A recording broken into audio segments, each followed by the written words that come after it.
Katz and Cosby, entertaining and informative on the Red Apple Podcast Network.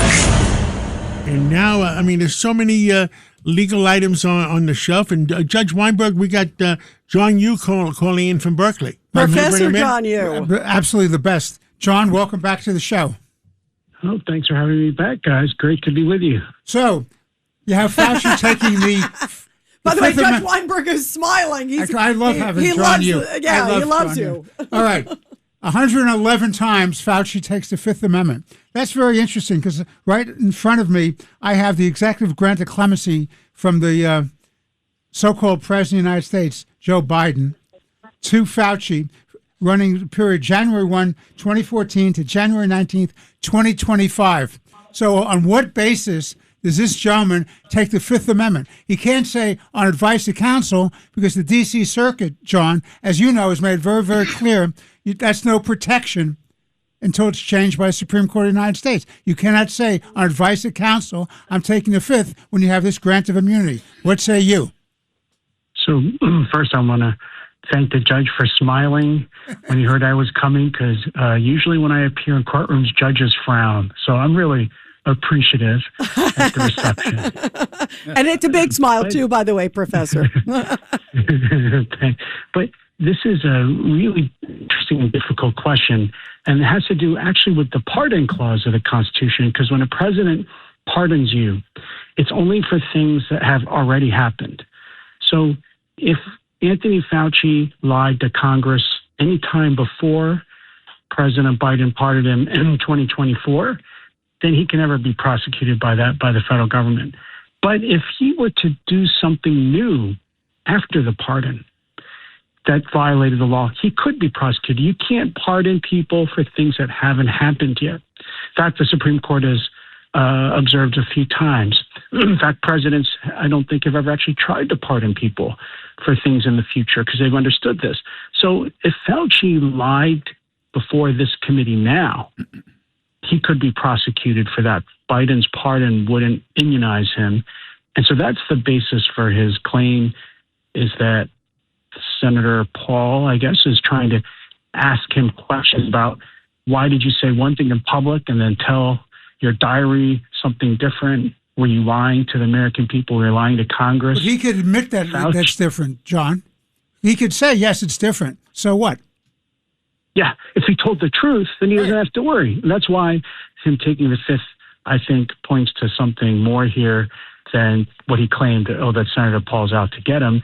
Because there are, if you look at his diary, there are serious differences between some of the things he told Congress and the American people during the lockdowns and what he was telling, I guess, himself. By the way, major contradictions. I mean, there's major contradictions where he's talking about knowing that, it looks like a lab and it doesn't look like it's a wet market, essentially. And then he's telling the public it's a wet market. Then he says, I didn't convince people about the closing of schools. And then he's in his diary talking to former mayor, current mayor at the time, Bill de Blasio, saying, I'm so glad I was able to convince him to close schools. So which one is it, Dr. Fauci?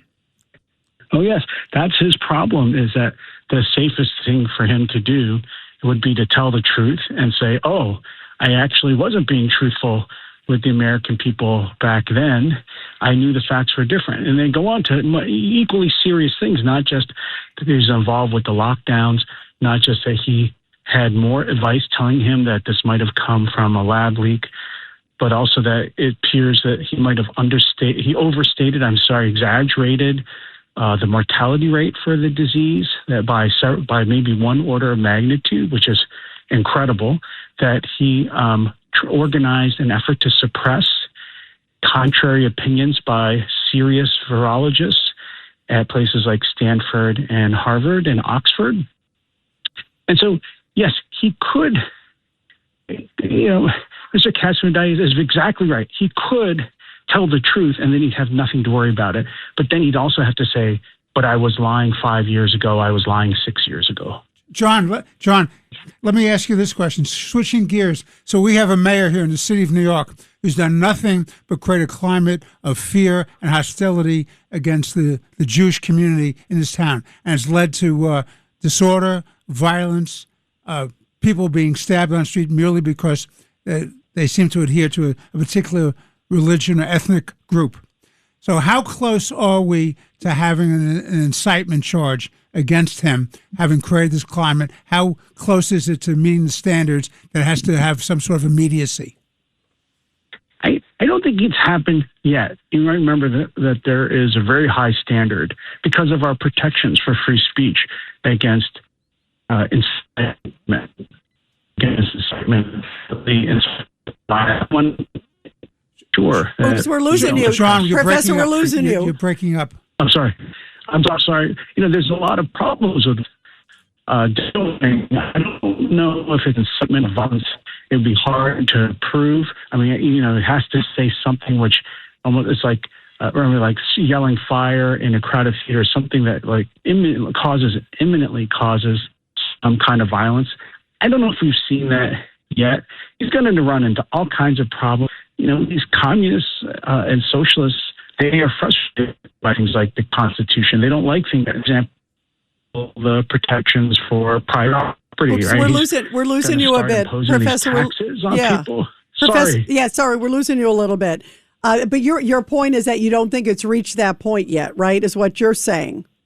I don't think so. Although, it's going to take him threatening people. I guess he hasn't done directly by name, but that it has to spark some. It has to spark some kind of immediate violence, and we haven't seen him do that yet.